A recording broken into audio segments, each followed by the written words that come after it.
Тэд дарах чайц. Нөгөө хин юу юм? Даажам. Алиутын ханш зохиомлоор өсөхөд энэ нөлөөлөд 1780 гээд ханш аль ченж дээр хизээ гараад хэдэн хүн тэр ханшаар юм өгсөн бэ? Тэр бол одоо баримттай үлдэх ёстой шүү дээ. Тэрийг би өглөө хэлүүлсэн. Хаана гарсан бэ те? Сая ер нь бол өссөн цаа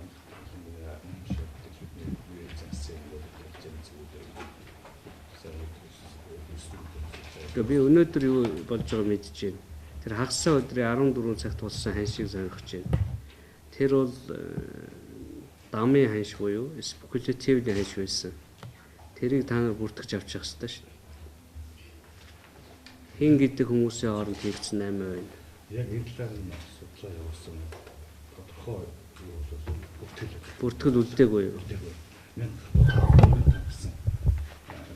Тэгэхээр 1780 гэдэг ханш угаасаа байгаагүй гэсэн үг үү? Самбар дээр бол 1780 ханш байсан гэж. Тэгэхээр самбар дээр зарласан ханшаараа 8 их үүрэгтэй тийм үү? Тэрнээс өөрөөр бол хийж болохгүй шүү дээ. Тэгэхээр тэр зарласан ханшаар хийгдсэн 8-ны мэдээллийг сонирхоод байна шүү дээ. Хаа вэ? Ер нь бол нэлээд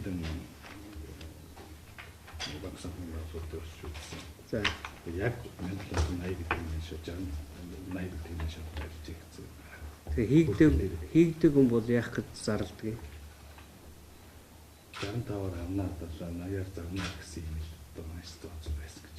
Тэгэхээр тэр ханшаар хинч $1 дорж дондог хөдөлтаагүй аваагүй бол наа чи бодит ханш биш байхгүй юу? Зохиомл ханш шүү дээ. Банкн дээр очиход 1725 хувиар байгаа шүү дээ. Тэгэхээр та нарыг би одоо ингээ баригдахгүй байгаа байхгүй наадах чинь. Уг нь бол банкнуудын доллар зардаг авдаг юм бол бүгд кассын машинтай эргний үнэлгээг үзээд тэгээд зарласан ханшаараа худалдаа юм. Тэгээс ханшны их бага байхыг би хэлэхгүй шүү дээ. Тийм ил тод байдал танаа лиценз өгдөг банк ус санхүү болон валютын худалдаа эрхлэгч дотор байхгүй байна. Энийг өнөөдрөөс эхлээ мөрдүүлнэ. Тэр журам байдаг, журамчин дутуу бол хий. Кассын машин байхгүй, ханшаа ардаа бич тавиагүй. Тэгээ машин руу гүйж хүнийг ухтаж гадаа зардаг хүмүүсийн лицензийг хураа. Угаасаа тэгж болохгүй шүү дээ. Хагас өдрийн нөгөө яг энэ төслөөр толгойд тодруулах гэсэн юм л. Нэгдүгээр бол яг энэ өдөр бол ханшлал 10 хэд удаа өөрчлөгдсөн байна. Өнөө үеийн нэсвэд банк санхүү байгууллагын ханш 4 удаа өөрчлөгдсөн. За хагас өдөр бол анх бол 5 төрөөс сүүлээс ханшны илгэц авсан нэгдсэн. За яагаад нэгдсэн бэ гэвэл хаан банк хагас өдөр 10 сэдвэрт төлөвлөлт өгчээсэн. Голомтон $5,000 хязгаарлалт байсан. Худалдаа үйлчлэгийн хязгаарлалт нь хайцаг өндөр байсан. За хагас өдөр бол манайхан бас ажиллаж байсан. Ингээд ажиллаад байрхан судалгаа авч өгсөн. Ингээд судалгаа авч хад бол анх долларын ханшлал нь 1680-аас 85 1705-аар юм гэжсэн. Эрүүлээд маш хурдан 5-10 минутын зэтэй өөрчлөгдсөн. За ингээ ямар асуудал болох вэ гэхэд хаан банк өрөөсөө $200 гаргажсэн. $200 хүн болгонд. Яг авъя гэсэн хүнд $200 гарна асуудал иржсэн. Хадгаламжаа доллар болох уу гэж хүмүүс сууж хаад бол хадгаламжаа доллар болохгүй төгрөгөөр өгнө. Хэрвээ доллар болохоор $200 өгнө асуудал ирж байгаа. Голом тонкод ерөөсөн доллар гарахгүй гэдэг асуудал ирсэн. Тухайд бид нэр худалдаа хөтлөө уцсан доллар гарахгүй хязгаарлалт хийцмаа гэдэг асуудал ирсэн. За өнөөдөр өглөө бас юу болов гэсэн хад бол бүтэн садар дахиад ажилласан. За бүтэн садар ажиллахад бол үндсэндээ бол бүх $1 гарахгүй банкнууд бол долларыг гаргаж ирсэн байсан. За бүгд одоо бид нар юу сансар дээр үйлчлэгээ явуулж байгаа голомтын салбар утассан доллар гаргаж байна. Юу эхлээд нөгөө юу өгчөө захиалга өгчөө тэрний чинь доллар гарна гэсэн хаан банк авахгүйсэн юу худалдаа үйлчлэгийн банк энэ 50-ын салбараас доллар гарна лимитийг таамаг захиалга өгч болно гэж хэлжсэн. За эндээс ингээ үзэхдээ зэрэг за өнөөдөр ингээ тасгал банкуд бас дахиад хязгаарлалтай байна. $5 сая хязгаарлалт тавьж байна. Төгрөгөөр тий ингээ доллар өгч байна. Тэгээ эндээс ингээ харахад яаж юм гэдгээр юу одоо яг энэ дээр ингээ судалгаанууд хийгээ явж байгаа манай. За тухайн үед нь долларын ханштай холбогдуулаад энэ олон банк одоо хаан банк энэ одоо 8 ширхгийн Евразис гэсэн энэ 3 байгууллагын судалгаа хийсэн. 7 сарын 14-наас үлээ яг цаг минут энэ банкуд болохоор ингээд үндсэндээ бол 7 сарын ханш ямар байгаа Монгол банк мэдээлж байгаа. Монгол банкны хариуцлагыг танаа хариуцдаг хэсэг дээр алдаа гараад байна. Ханш чи ил тод биш байна, зарлагдахгүй байна. Үний өөдөөс гудамжинд авч байна. Кассын машин байхгүй байна. Тэгээ Монгол банкнуудад тавьдаг, салбаруудад тавьдаг яг адилхан шаардлага тавиа. Ийм бизнес эрхлэе гэж бүх юм аялал болгоо. Иргэний үнэлгээ шалгаа. Хязгаартай байна уу, хязгааргүй байна уу, тог зарж байна уу? Үнэн хэмжээлийнхаа жамаар багтж байгаа тэр бол бидний ажил биш байна.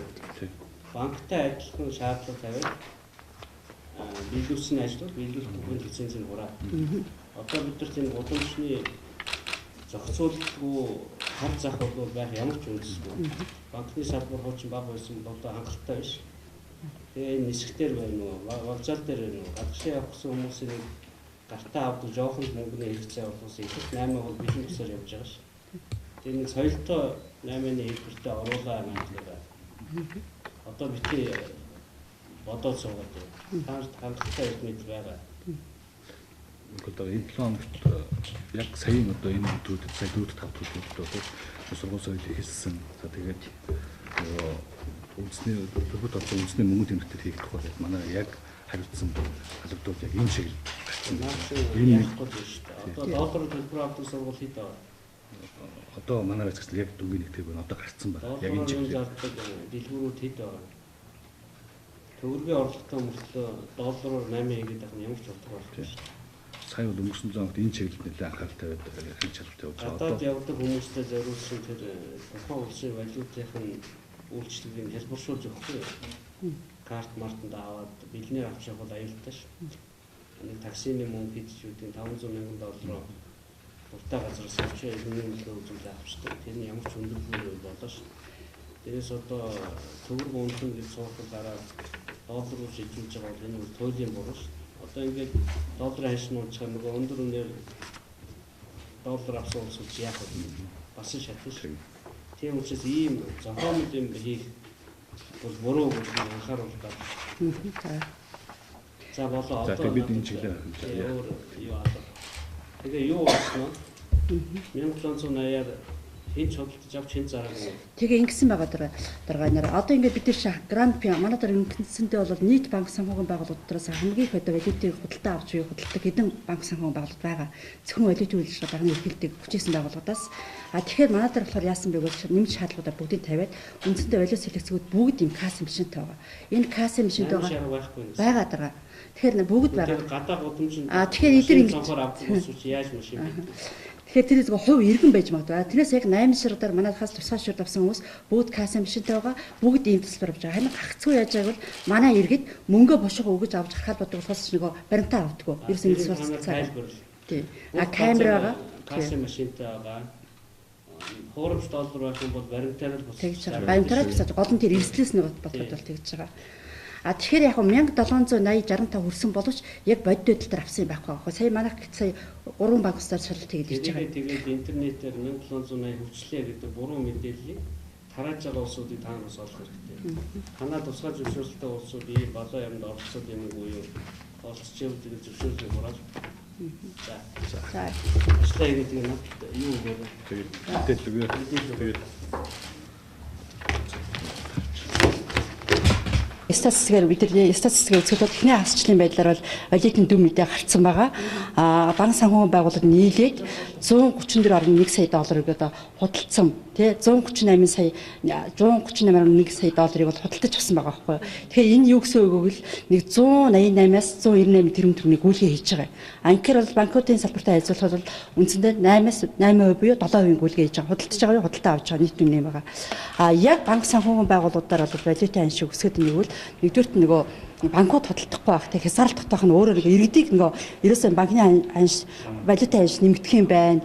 Валют ерөөсөө олдохгүй болох юм байна гэдэг ийм нэг бас өөр төрөлтэй болсон бол маш хэсүүлээд ингээд банк санхүүгийн байгууллагууд нөгөө валютаа худалдахгүй тулд ч юм уу те өндөр ханш тогтоосон байгаа. Сая манайх шалгалт хийлээ л дээ. Яг энэ хурлын дараа орж ирсэн өмнө шалгалт хийсэн. Нийтээ 3 банк шалгалтанд хамрагдсан.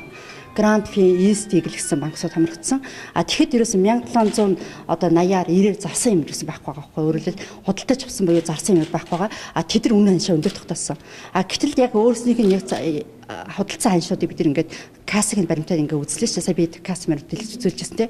Тэгэхээр 1720-оор бол зарсан, 1716-аар худалдаж авсан Grand Prix баримтууд тийм байгаа байхгүй юу.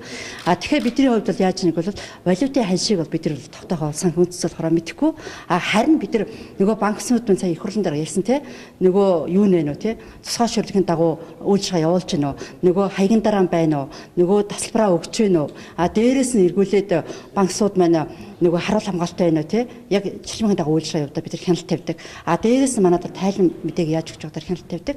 Тэгэхээр үндсэндээ банк санхүүгийн байгууллагууд маань үн ханшийг бол тийм ээ яг юу ч хэлж байгаа тэрээсээ яг та нар үнэн шиг өндөр тогтоож байгаа юм бэ гэдэг зэрэг нэгдүгürt нөгөө банкуудын үн ханшаараа те тавьсан боловч банкуудын үн ханшаараа зарахгүй байгаа учраас биднээс ингээд хүмүүс валют ихэд байгаа. Тэгэхээр банк санхүүгийн байгууллагууд бол хязгаарлалт байхгүй байгаа учраас харьцангуй одоо банкудаас нэг хэсэг жоохон өндөр зарсан гэж хэлжсэн л да. Тэр нь юу гэвэл net 2 цаас илүү 3 цаас илүү зарсан гэж байгаа. Яг тэр тавьсан одоо хагас сарын ханшаар бол яг одоогийн байдлаар шалгалт те яг зарсан гэсэн юм бид нар баталж чадахгүй байгаа байхгүй. Зөвхөн зарах ханшил байсан. Авах ханшилсан. Аль банкуд яаж одоо хязгаарлалт хийсэн байсан бэ? Тэр өдөр ингэж хязгаарлалт. За сая манайхан бол явж ирлээ л да. Манайхан яваад хаан банк руу орсон байна, евро орсон байна, голомт руу орсон байна, худалдаа хөгжлөөр утсаар ирсэн байна тий. Тэнгүүд бид нар хязгаарлалт байтай байгаа 5 сая хүртэл доллартай боллоо тийм ээ зарна гэсэн мэт. Гэхдээ яг энийг бол үнэхээр тэгж өгч байгаа үгийг бол мэдэхгүй шүү дээ тийм ээ. Хязгаарлалтыг бол яг ах сая дээр бол хийсэн байна гэж байгаа. Ерөөсөө хаан банк бол $200 өгч байна. Голомт бол огтхгүй байна гэсэн. Инээс болж валютын ханшийн басан бүгдийг 8 ширхгийн чейнжүүд бас хэлж байгаа шүү дээ. Тэгэхээр тодорхой зохицуултыг өөр нь яаж хийх вэ? Валютын зах зээл дээр одоо бол зөвхөн банкн дээр хязгаарлалт хийгээд 8 шарга дээр ямар ч хязгаарлалтгүй ч гэдэг юм уу хууль эрх зорч юу ч байхгүй шүү дээ. Тэгэхээр санхүүгийн цэцүүлэхээр бол өөрөө ямар нэг үн хянш тогтооход бол оролцдог байгууллага биш шүү дээ. Санхүүгийн цэцүүлэхээр бол нэгдүгээр банк санхүүгийн үйлчилгээ хүний хуулийг мөрдүүлэх ёстой. Хоёрдугаарт нь бол тэнтэй хуультай нийсэн гаргасан заавар жимийг мөрдүүлэх ёстой. Тэгэхээр бид нар болохоор нөгөө нөхөр маань тийм ээ валюта өгөхдөө чамд тасалбар мөнгө ч өгч гэнэ үгүй тий. Яг энэ валют нь хуурамч валюта нь зөв үнэн тий байна уу гэдэг шалгадаг. Дээрээс нь хэрэг тийм гомдлол чимэл тэр гомдлын дагуу холбогд байгуулалт нь өгч шалгадаг. Тэгээд бус шаардлага тавьж авдаг. Тэгэхээр өнөөдөр хүчний банк бус санхүүгийн байгууллага танай оронд хүртэлтэй гэдэг. Тэгээ ер нь цуцлсан тохиолдол байдаг юм уу? Зөндөө байна. Ер нь бол хоёр бид нар тамаагүй гэдэг. Гэтэл нэг одоо 8 шарга дээр хэл яг иргэд байдаг шүү дээ. Гадна тэрийг яаж цуцлах вэ? За одоо манайхаас болохоор үндсэндээ бол банк санхүүгийн үйлчлэгийн тухай хуулийн дагуу бол юу зөвшөөрлөсөн хуулийн этгээдэл үйлчилгээ явуулах хэрэгтэй шүү тийм ээ. Тэгэхээр бид нар яасан бэ гэвэл тэр 2011 оны 19-д Чингэлтэй дүүргийн засаг даргын тамгын газар цагдаа танилцуулалт шалгалт хийлээ гэсэн шүү дээ. Нийтдээ тэндээс 24 хуулийн этгээд иргэн дээр чөчл гарсан. 11 иргэн бол одоо зөвшөөрлөг үйлчилгээ явуулж байсан. За 14 хуулийн этгээд гэдэг банк санхүүгийн байгууллага маань өөрөө нөгөө камер авахгүй тийм ээ. Зарим нэг нөгөө авсан нөгөө баримтаа өгдөг юм чөчл гасан дээр бүгдээр нь арга хэмжээ авсан 11 одоо иргэнийг болохоор бас захиргааны хариуцлага авсан байгаа. Яг юуны хувьд бол гадаа зогсож байгаа ганц хүмүүс бол яг банк валютын үйлчилгээ эрхэлдэг банксууд дотроос нь гарч ирээд эргүүлээд одоо юу яадаг тийм ээ хүмүүсээ авч ордог юм байгаа. Яг ийм үеэр яадаг гэвэл иргэд өөрснөө валютыг авж байгаа зарж байгаа юм гэх газар учраас тийм одоо хүмүүс орж идэг л дээ. Тэгэхээр өнөөдөр яг долларын ханшид үнийн ханшид өнөөдөр байгаа чейнж үүрч шүү. Банкуд хязгаарлалт хийх тэд нар чинь ингээд хийж байгаа нь одоо энэ байгууллагуудаар болохоор үнийн хязгаарлалт байх. Одоо өөрөөр хэл тэдээ зарах гэсэн хязгаарлалт тавиагүй л байгаа байхгүй. Хүмүүс гуйждаг, өгдөг, авдаг тийм ээ. Тэгээ одоо өнөөдрийн байдлаар гэхэд ханшил бол банкуд 25-та 26-та байна. 8 ширхгээр бас 25-та 26-та л шүү дээ. Яг өнөөдрийн байдлаар. Тэгэхээр банк хязгаарлалт байна. 8 ширхэг хязгаарлалт авахгүй л байгаа байхгүй юу. Тийм. Тэгэхээр одоо энэ